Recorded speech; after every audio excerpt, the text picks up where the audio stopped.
When hardened criminals repeatedly evade justice, elite police units come together to crack these toughest cases. Oh, police officers! My role is investigating serious and organised crime. We are a covert investigative team. For the first time across the UK, we have exclusive access to the investigations of Britain's most talented detectives.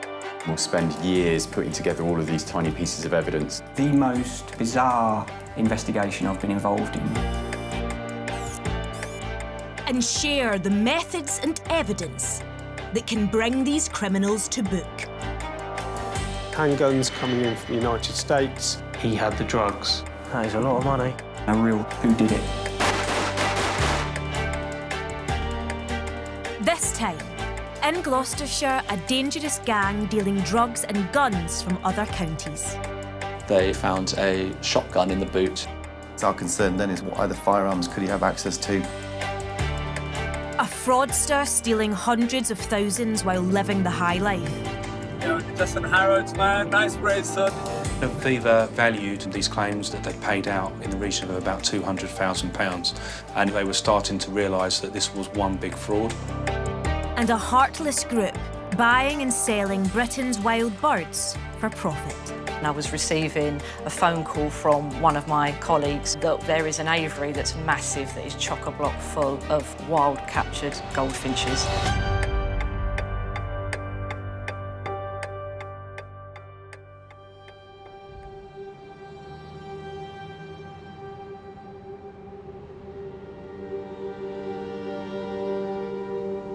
I thoroughly enjoy investigative work. It's organised criminality that I've been involved in now for probably the last 10 to 12 years. It's that serious and organised crime, gang networks, it's that world.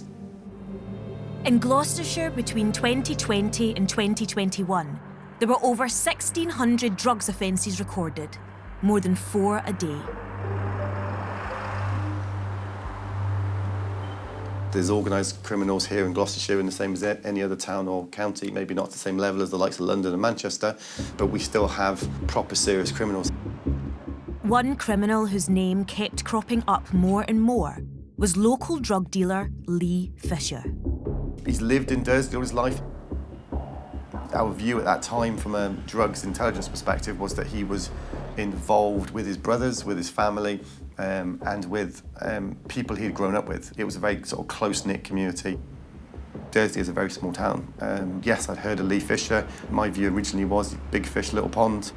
The intelligence came in was saying that Lee Fisher was the biggest drug dealer in the area. Lee Fisher was involved in violent feuds. Lee Fisher was involved in the supply and the movement of firearms. It was then that we suddenly realised that actually the criminality here is higher than perhaps we thought was the case before. Concerned about the reports of the local drug dealer expanding his empire and using more menacing tactics, Chief Inspector Fletcher decided to set up a dedicated team to tackle the problem. I'm the leader of the team. It's just my responsibility really to bring those people together, highlight their specialisms and bring the best out of everybody. And then I have an evidential team led by Matt. Whether you're part of the surveillance team or part of the investigation team, there's a real mix. Sometimes you just need patience because we work to the timetable that the criminals set. Dan is probably the most tenacious investigator that I've known in my 24 years in the job. I've built up quite a good understanding of how drug supply works within our country and the technicalities, if you like, around police investigations in terms of that type of crime. In February 2018, they launched Operation Glamorgan. It's really important to try to get as much information as you can about a person that's under investigation. Really want to kind of live their life with them so you know where they're going, you know where they've been, and that's what we set out to achieve with the surveillance. And watching the gang's movements soon paid off. And this is when we first saw his links to Liverpool. It was, quite clear that Lee Fisher was tied into what are some quite serious criminals in the Merseyside area. And we started looking at his phones. We suspect something is happening because of all the activity that's gone on before, all the communications that have occurred, but we're not quite sure what. One of his associates that he was linked to, their vehicle began travelling to Liverpool, and so a surveillance team was scrambled to work behind that car and see what happened when that vehicle travelled to Liverpool. We're utilising Merseyside because we're going into areas of Liverpool that are sort of deemed to be quite a hotspot for policing activity. And it's a very challenging time for the surveillance team because they're working behind people they don't know that well. We got a lot of help from Merseyside police as our team arrived into Liverpool. But although the team identified other gang members, one man was nowhere to be seen. We were aware that Lee Fisher was flying out of the country to Belfast. It's a relatively common sort of method that some criminals look to do is when they're carrying out criminality. And ultimately, they may change the way they're operating or they may leave the country. Whilst their main target was out of reach, for now, the police team doubled down on the rest of the gang. They were able to see an interaction with another person. Something was placed into the back of the car, but we weren't able to say what that was at the time. Followed them as they've gone back out of the city, and it's obvious now they're coming back to Gloucestershire.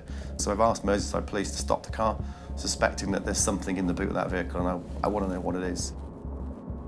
They eventually found a shotgun in the boot, and then the occupants of the car were arrested and taken into custody in Liverpool. Our concern then is, well, what else can he get, and what other firearms could he have access to if he wanted to through his contacts in Liverpool? When the team examined the guns seized from the boot, it became clear the gang were a bigger threat than they thought. But disappointingly, they found no evidence of drug dealing and the gun courier didn't talk. It's going to be easy to discharge, easy to get ammunition for, and it's something that can cause some serious injury or death. If they're asking for money or their debt paid back and they're pointing that at you, you're going to pay, aren't you? They may have found a gun, but they were still struggling to connect Lee Fisher with any crime. When his associate was arrested and his phone was seized, there was quite a lot of messages between him and Lee Fisher where Lee was asking for things to be speeded up because he needed the thing back in Gloucestershire. So we started to bank some really nice evidence early on, but we still needed to continue the investigation to see what other criminality Lee Fisher was engaged in. The team continued to watch the gang members' every move. On the 5th of June, surveillance officers captured what turned out to be an important meeting. One of the people we'd identified working for Fisher was a chap called Stephen West, and we believed that he was a drugs courier or a drug supplier working on behalf of Lee Fisher. Stephen West was a trusted member of the gang, and police had followed him to a fast food restaurant where they believed he was meeting with a courier from another organised crime group.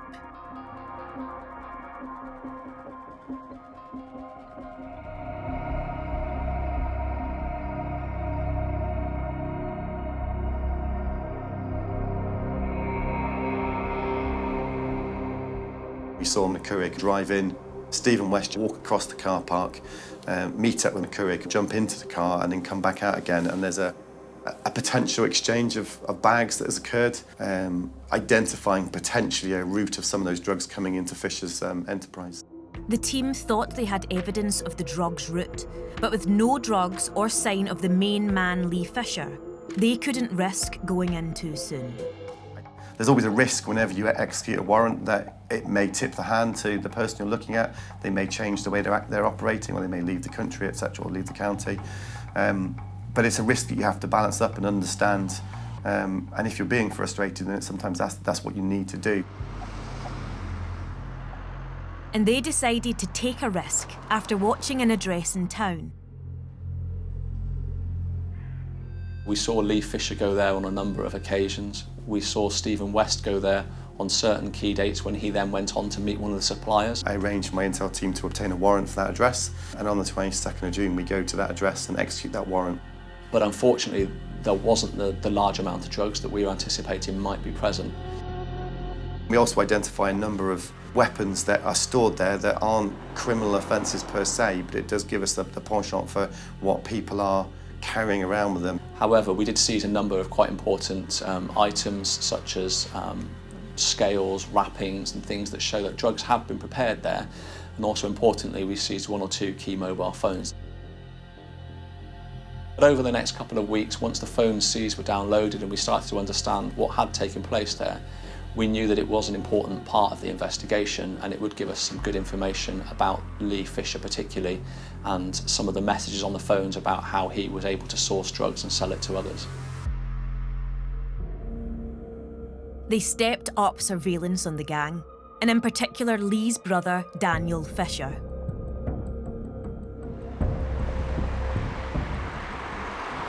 On the 2nd of July, officers observed Daniel Fisher travelling to an address in Gloucester Road in Stonehouse, which is where Stephen West lived.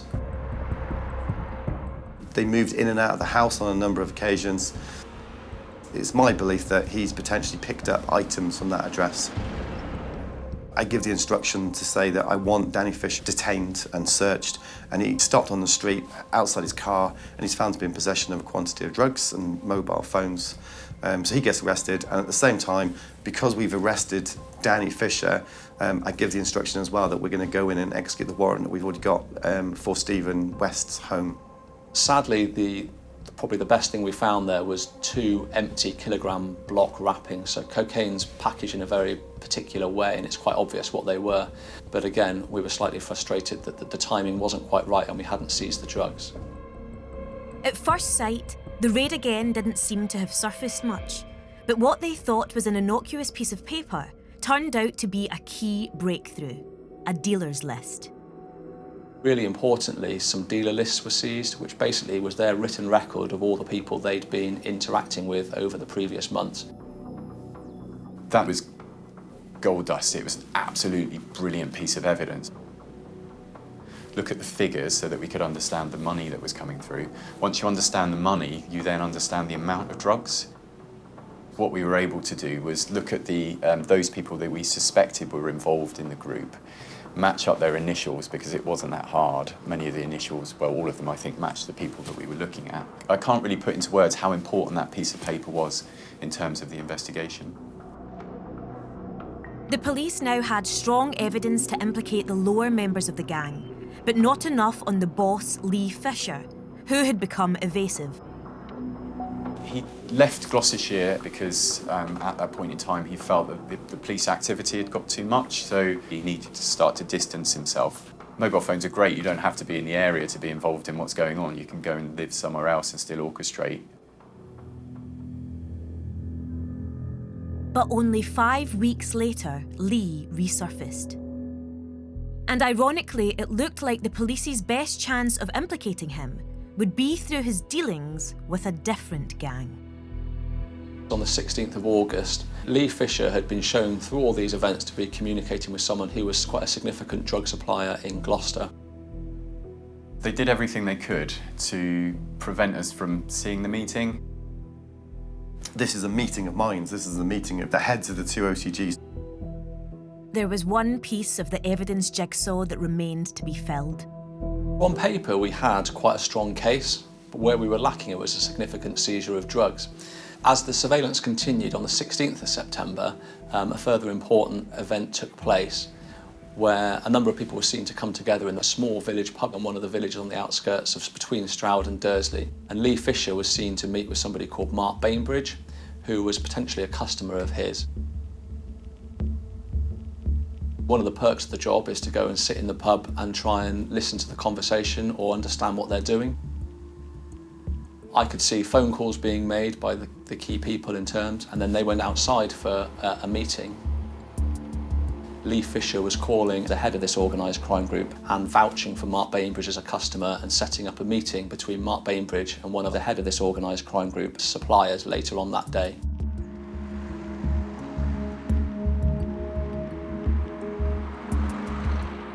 The surveillance team continued to watch Mark Bainbridge as he travelled to a small village called Leonard Stanley,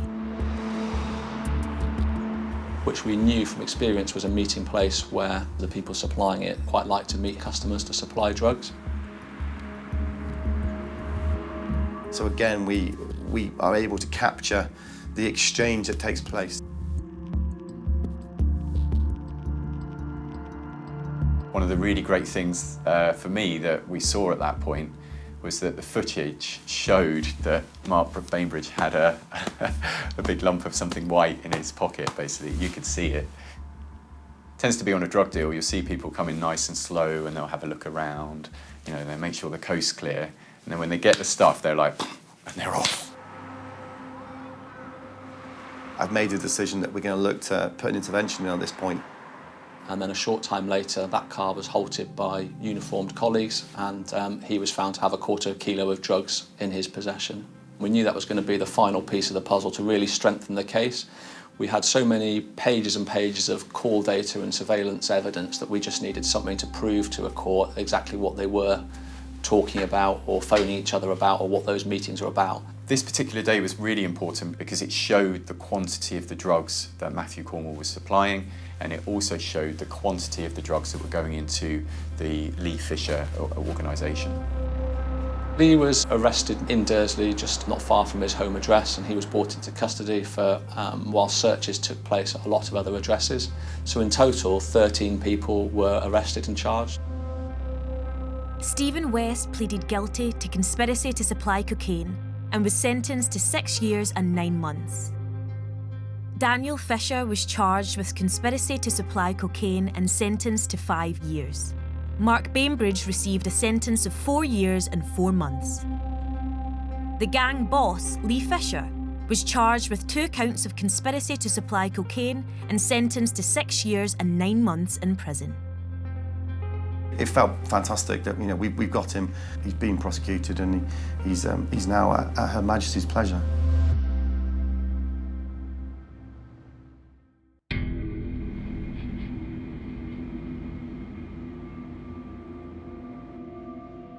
Crash for cash is a scam which sees fraudsters invent or deliberately cause road traffic collisions.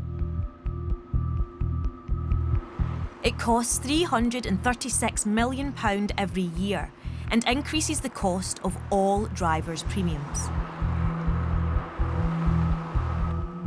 This type of fraud is big business, and in 2018, there were 58,000 fake claims involving cars, worth over £605 million.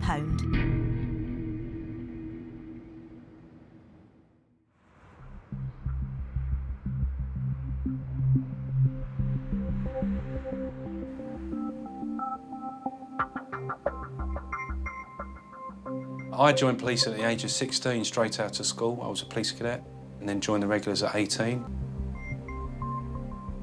I worked within the Insurance Fraud Enforcement Department with the City of London Police as a detective sergeant running an investigations team dealing with insurance fraud. The sense of it being a victimless crime isn't the case, actually. There's a lot of victims behind fraud, and also it's a very hard crime to detect because people can hide behind electronic devices, mobile phones, computers, that type of thing.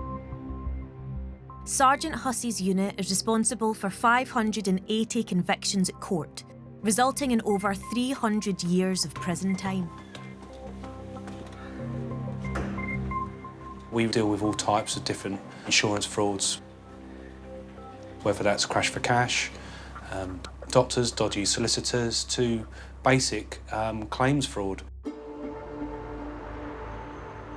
When the unit received a tip-off from the Ministry of Justice about a crash for cash scam worth £200,000, they decided to set up Operation Sabic to find out who was behind it.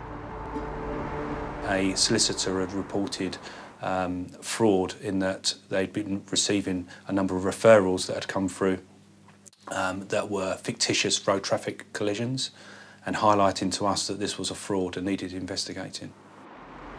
But when the team investigated further, they found that not only were the fraudsters making money on false referrals, they were making staggering sums from the insurance companies by taking out policies in fake names and making false claims for crashes that never happened. We were provided with the details of one particular claim, and our internal checks then established a link to over 60 policies and over 40 claims. Aviva valued these claims that they paid out in the region of about £200,000, and they were starting to realise that this was one big fraud. In this scam, what the suspects were doing was setting up fraudulent bank accounts with either stolen or entirely fictitious IDs. They would then use those to apply for a policy with Aviva. Very shortly after taking out the policy, we would then receive a phone call notifying us of a claim from one of the suspects pretending to be the policy holder, our customer, saying that they'd caused an accident. We would then be contacted by the third party, and that would either be one of the other suspects or even just the same suspect pretending to be somebody else, and they would say that they were injured and bring a bodily injury claim, personal injury claim. And to support that, they would use photographs of vehicles, which were generally just found on the internet, really, and just doctored. The details of that vehicle would match the details of the vehicle for the policy, and so we would always then pay a claim in good faith. Both teams had their work cut out to try and find out who was behind the fraudulent claims. We looked at money flows, looked at telephone numbers, emails, that type of thing, and where this was all registered to. And then we come up with a common suspect, someone that we'd previously dealt with. The man they had in mind had been sent to jail in 2013 for a similar scam, using scrapped cars to take bogus payouts from insurers. We knew that they were a professional boxer, portrayed themselves to be a real pillar within their local community in providing sort of boxing services. You know, we knew that we were dealing with someone that is quite skilled at controlled violence. So, you know, this was a big factor when we're planning this operation to make sure we get it right. And instead of keeping a low profile, the convicted fraudster was featured boxing on the television. He also ran his own YouTube channel with over 40 self-promoting videos encouraging young people to be like him. I want my young generation in Afghanistan to be better than me and good as me, you know.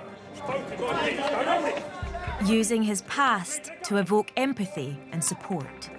Because it was a war back in Afghanistan and Kabul, so my dad decided to send me to England for a better life. I probably was about 11 years old. The main suspect of the scam was spending his money on extravagant holidays, on high fashion, on extremely expensive motor vehicles, living well beyond his apparent means. So our main subjects led a very lavish lifestyle. They loved their fast cars, they liked their holidays. In effect, they owned a property abroad. So this criminality was basically funding their lavish lifestyle. Ladies and gents, the mighty RX-7 is about to go out. And one of the ostentatious vehicles he flaunted online was a custom-built, bright pink sports car. You know, just on Harrods, man. Nice brace, so let's see what's going on. There was quite a funny photograph that was recovered in the first investigation where there's a picture of our subject just surrounded with his dog and £50 notes. The suspect, Hamid Siddiqui, had no way to account for his playboy lifestyle, and he seemed to think he was untouchable. We go hard or we go home. Let's go, baby. If anyone comes my way, I'm gonna knock him out. Boom. The team had nowhere near enough evidence to go to court.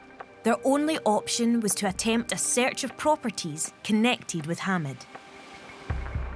We'd conducted 2 searches, which was negative, so we was quite unhappy.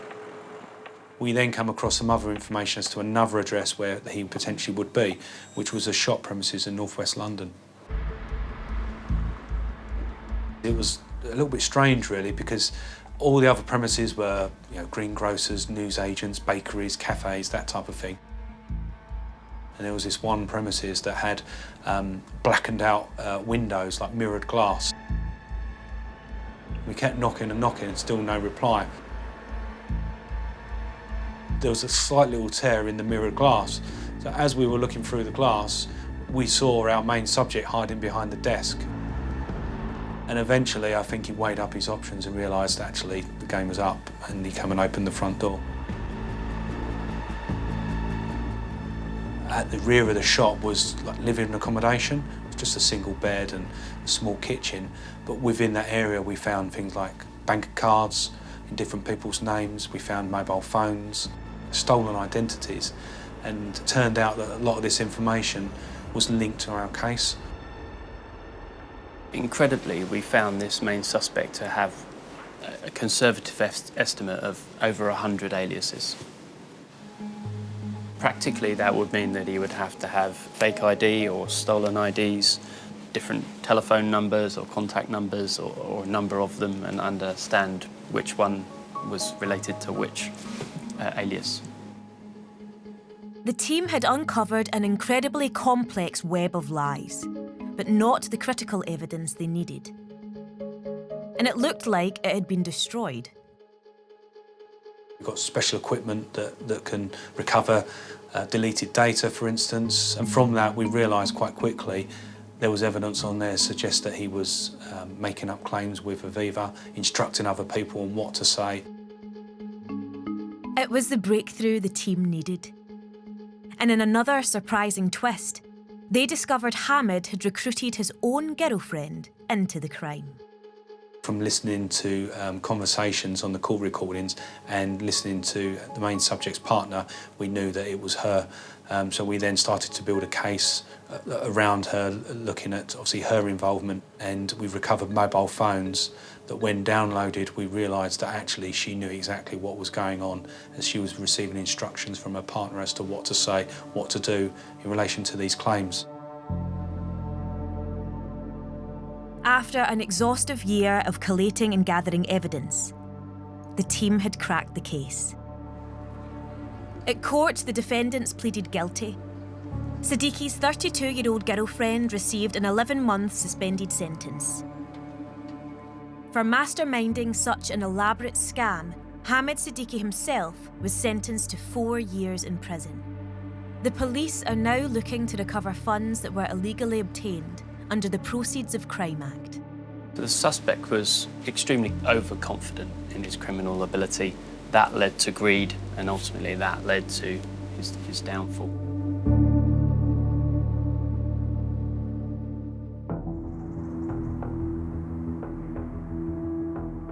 Each year, the illegal sale of endangered species is worth around £15 billion globally. A recent study revealed that in the past 50 years, Britain has lost 38 million birds from its skies, mainly due to intensive farming methods.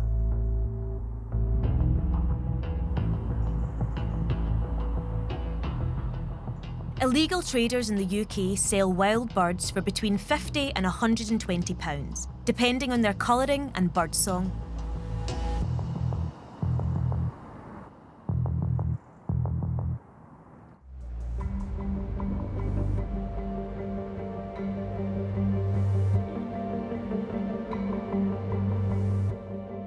I've got nearly 25 years of policing experience. My current role is to lead a very wide, diverse range of operational teams.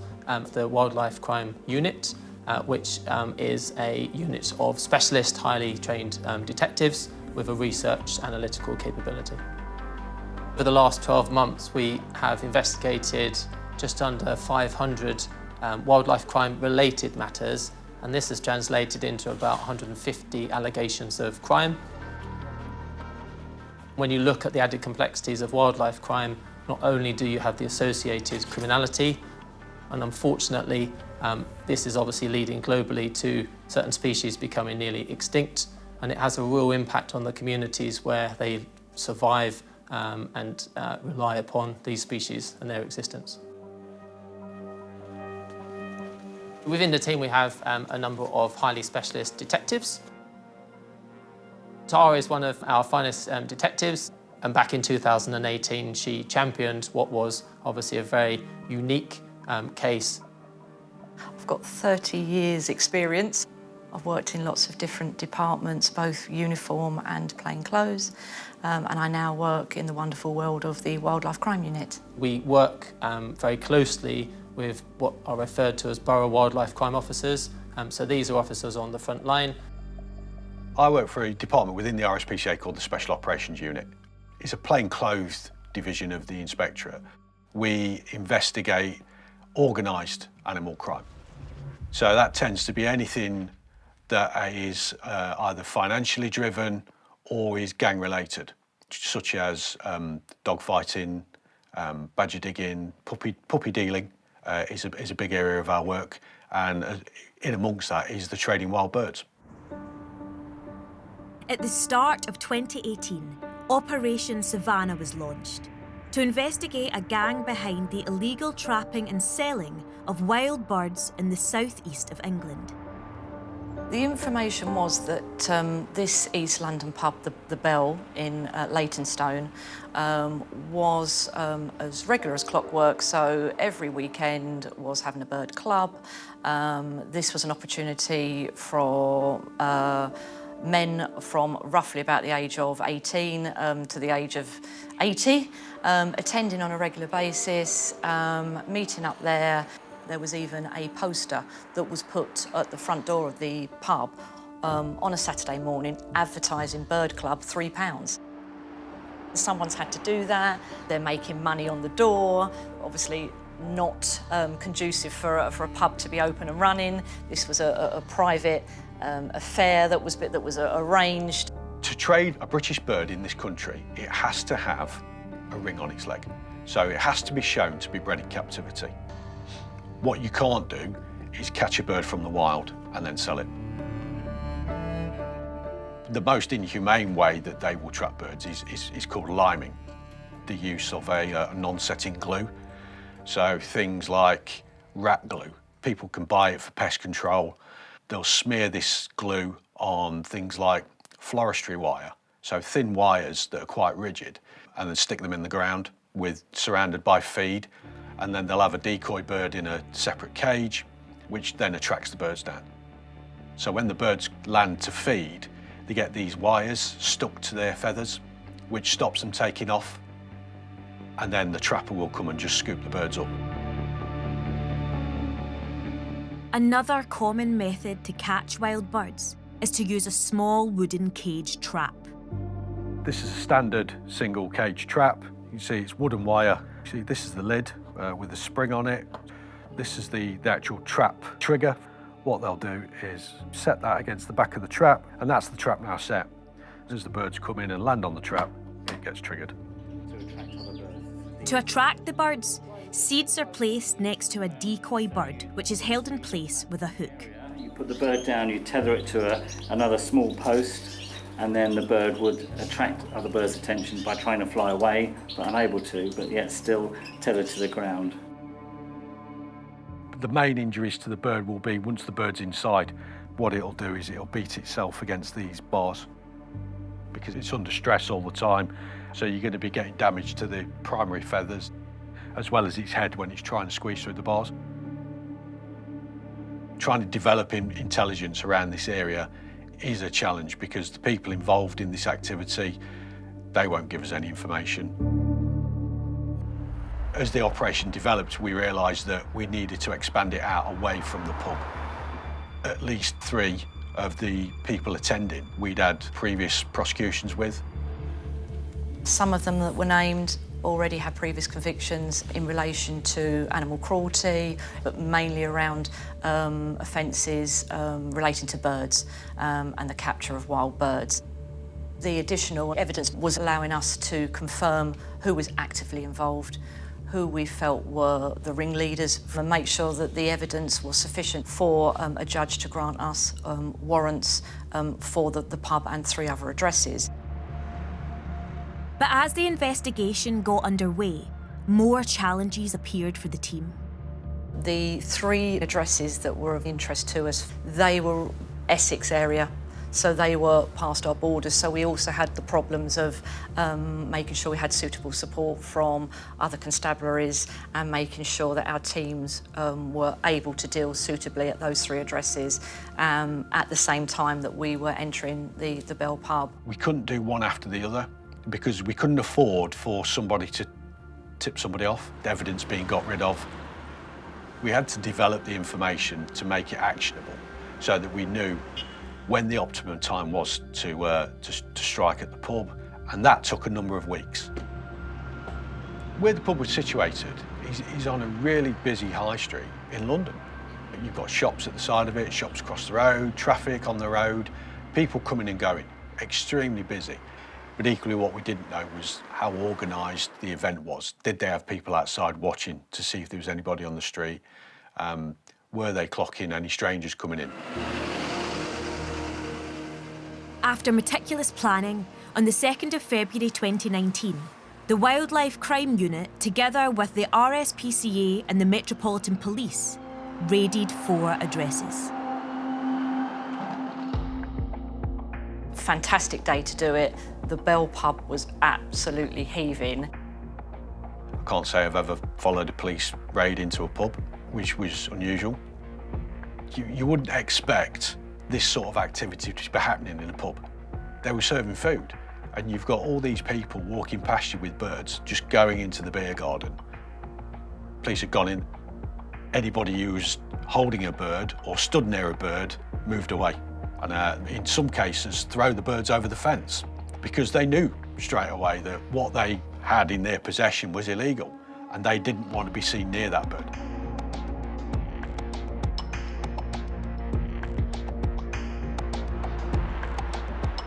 I was receiving a phone call from one of my colleagues that was going to me, there is an aviary at my address that is full of goldfinches. And I kept saying, are you winding me up? Are you having a joke? This isn't funny. We're really, really busy here.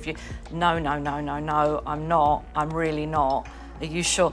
There is an aviary that's massive, that is chock-a-block full of wild captured goldfinches. So mostly goldfinches. I've seen one exotic finch, which is up here in this top corner somewhere. What you had in that location was someone who'd basically devoted their whole premises to the keeping and storing of birds. You know, it was an immense setup, and I've done many bird trapping jobs, but never on that scale. You can see inside this bag, which was hanging on the window, that there is a single goldfinch. The bird is completely in darkness inside this bag. I believe this process is used to keep the birds calm, in my experience. The money he'd spent on setting up the cages just shows how many birds were passing through his hands.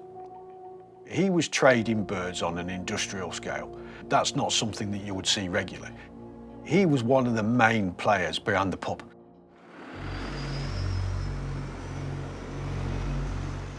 DC Tara Wilson was facing another problem. Establishing who was a legitimate pub customer and who was there to illegally trade wild birds. There were numerous cameras which recorded the actions of the day, but that camera had been running for weeks before, so the continuity was there for previous bird clubs. So, you know, none of them could say, oh, I actually just went there and looked that day and I wasn't too sure what it was about. Well, no, because you've actually been seen on this day and this day and this day. The CCTV at the pub was significant to show that man A walked in that pub with a cage under his arm and he placed it on a table in the beer garden. He was then found stood 8 feet away from it by the police, and denied any knowledge of it. However, what we could show was that he walked in the pub with that cage under his arm, and that cage contained a wild goldfinch. During the raids, more than 270 birds were seized from the 4 separate addresses. Inside the pub, the police found 40 cages containing goldfinches, linnets and siskins, as well as 27 canaries and mules. 190 wild birds were found at the home address in Southend-on-Sea. I would love to do something like this again, although exhausting, very, very worthwhile. But the RSPCA said it was the biggest ever capture of wild British birds, and they were absolutely delighted at how well we worked together and the result on that day and subsequently, and the court results.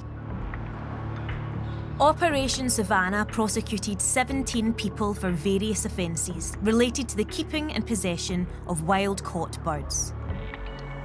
3 offenders were disqualified from keeping birds for life, and the rest were fined.